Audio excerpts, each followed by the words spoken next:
तो हाँ जी दोस्तों, आप सभी का स्वागत है हमारे YouTube channel SST by Chandan sir में। तो जैसे कि आप जानते हैं कि इसके पहले वाला जो वीडियो था, जो कि 10th क्लास का फर्स्ट चैप्टर का वीडियो था, यूरोप में राष्ट्रवाद, उसमें हम लोग क्या किए थे कि 20 क्वेश्चन को देखे हुए थे पहले लेसन का। तो चलिए आज इंपॉर्टेंट फिर 20 क्वेश्चन देखते हैं, वीवीआई क्वेश्चन आज देखते हैं फिर से। तो चलिए आइए देखिएगा, पहला क्वेश्चन क्या है। पहला क्वेश्चन है कि इटली के एकीकरण का बाधक कौन था। मतलब इटली जो देश था उसके एकीकरण में बाधक कौन बन रहा था, कौन सा देश बन रहा था। पहला ऑप्शन दिया ऑस्ट्रिया, दूसरा दिया इंग्लैंड, तीसरा दिया फ्रांसा और चौथा दिया है रूस। तो इसका जो बाधक बन रहा था देश वो था ऑस्ट्रिया। ऑस्ट्रिया देश इटली के एकीकरण में बाधक बन रहा था। चलिए तो हम लोग दूसरा क्वेश्चन देखते हैं। दूसरा क्वेश्चन क्या है। तो दूसरा क्वेश्चन है कि सेडोवा का युद्ध किसके बीच हुआ था, कौन कौन से देश के बीच हुआ था।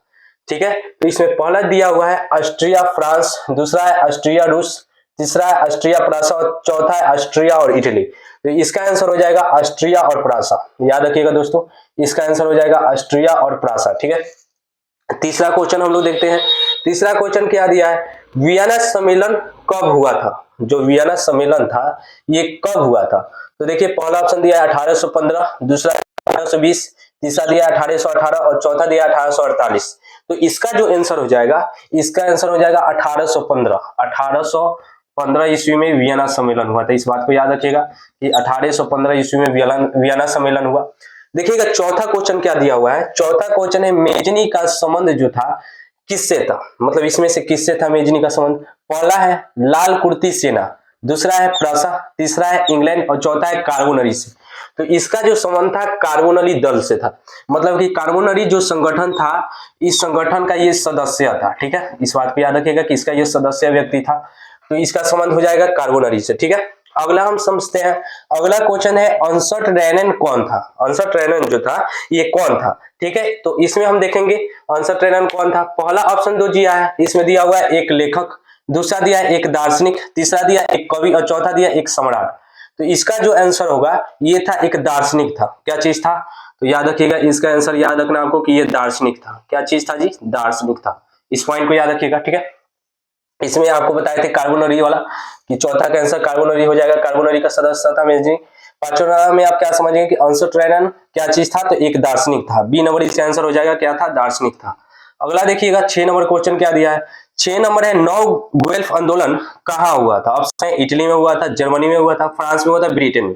फिर से देखिएगा 6 नंबर क्वेश्चन है नौ गुएल्फ आंदोलन, नौ गुएल्फ आंदोलन कहाँ हुआ था। पहला ऑप्शन है इटली, दूसरा जर्मनी, तीसरा फ्रांस और चौथा ब्रिटेन।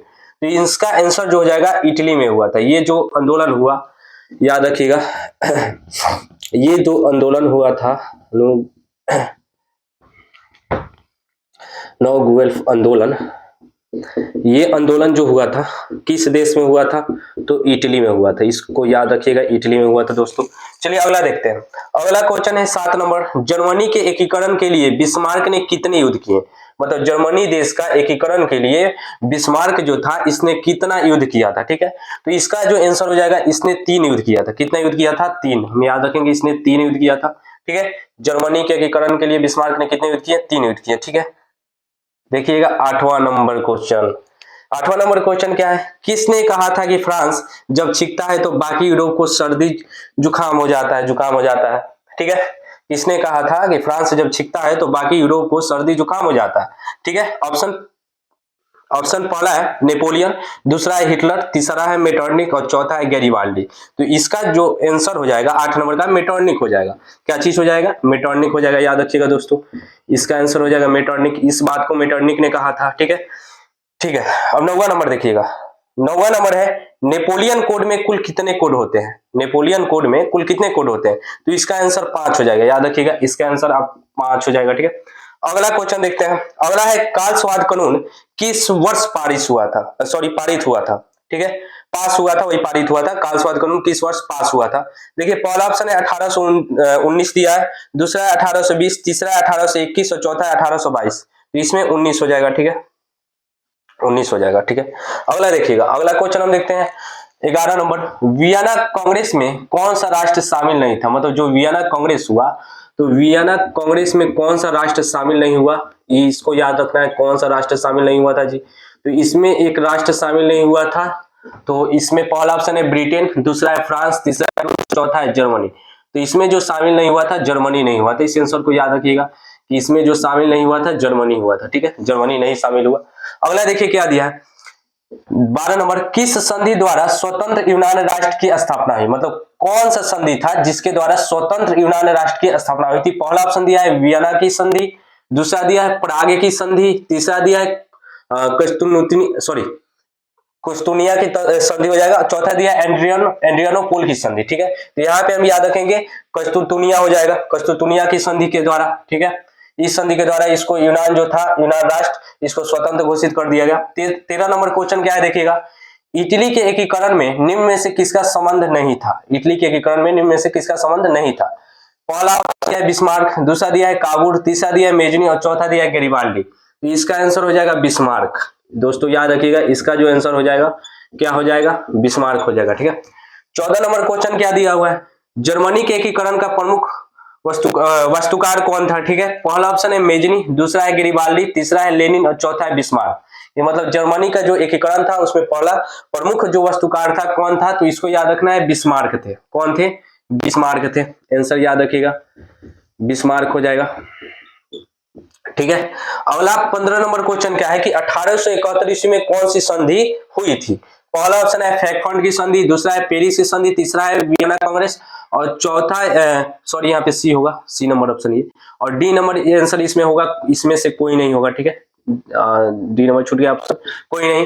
तो इसमें से याद रखना है कि ये जो हो जाएगा फ्रैंकफर्ट की संधि हो जाएगा, कि 1871 में जो संधि हुई थी फ्रैंकफर्ट की संधि हुई थी, ठीक है। 16 नंबर क्वेश्चन क्या है, 16 नंबर 1830 की क्रांति के बाद फ्रांस में किस प्रकार का शासन स्थापित हुआ? मतलब 1830 ईस्वी की जो क्रांति हुई उसके बाद क्या होता है, फ्रांस में किस प्रकार की शासन व्यवस्था स्थापित होती है?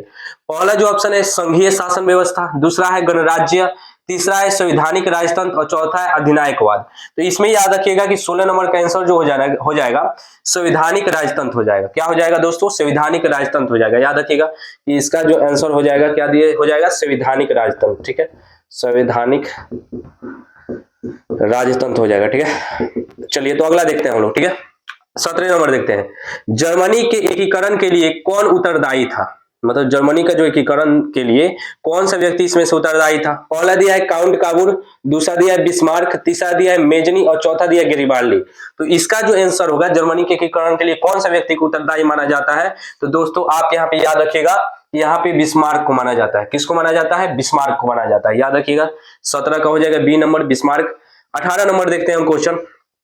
18 नंबर है, किसने अपनी कूटनीति के बल पर इटली की समस्या को संपूर्ण यूरोप का समस्या बना दिया? मतलब कौन सा व्यक्ति था जिसने अपने कूटनीति के बल पर इटली का जो समस्या था वो पूरे यूरोप महादेश का समस्या बना दिया? तो पहला ऑप्शन है काउंट काबूल, दूसरा है गैरिबाल्डी, तीसरा है मेजनी, विक्टर एमनुएल। तो इसका जो आंसर हो जाएगा काउंट काबूल हो जाएगा। क्या चीज हो जाएगा जी? तो याद रखिएगा इसका आंसर हो जाएगा काउंट काबूल, ठीक है। चलिए अगला क्वेश्चन के पास जाते हैं हम लोग। 19 नंबर है, लाल कुर्ती नामक जो संगठन था उसका गठन किसने किया था? ठीक है, लाल कुर्ती वाला, लाल कुर्ती सेना की गठन किसने किया? तो पहला दिया है काउड, दूसरा दिया है बिस्मार्क, तीसरा दिया है मेजनी और चौथा दिया है गैरिबाल्डी। तो इसका जो गठन करने वाले व्यक्ति थे इसका तो उनका नाम हो जाएगा गैरिबाल्डी। इसका आंसर याद रखिएगा गैरिबाल्डी के द्वारा किया गया था, ठीक है। 20 नंबर में आते हैं, 20 number question, friends of Italy नामक संस्था का गठन किसने किया था? फ्रेंड्स ऑफ इटली नामक संस्था का गठन किसने किया था? ठीक है, पहला दिया है चार्ल्स एल्बर्ट, दूसरा दिया है विक्टर एमनुएल, तीसरा दिया है मेजनी और चौथा दिया है इनमें से कोई नहीं। ठीक है, तो इसमें से हम याद रखेंगे कि फ्रेंड्स ऑफ इटली नामक संस्था का गठन मेजनी जी के द्वारा किया गया था। किसके द्वारा किया गया था? मेजनी के द्वारा। ठीक है, इतना हम याद रखेंगे दोस्तों। ठीक है, तो धन्यवाद आप सभी को कि आपने उपस्थिति बनाए रखा, दूसरा वीडियो भी मेरा देखा और आपने सहयोग दिया, अपने समय को दिया मेरे लिए, तो धन्यवाद दोस्तों। अगर ये 20 क्वेश्चन में से कोई अगर क्वेश्चन आपको लगता है कि हम नहीं समझ पाए हैं, चाहे नहीं समझे, तो इसको कमेंट कर सकते हैं, उस क्वेश्चन को हम डीपली समझा देंगे अगले वीडियो में। धन्यवाद।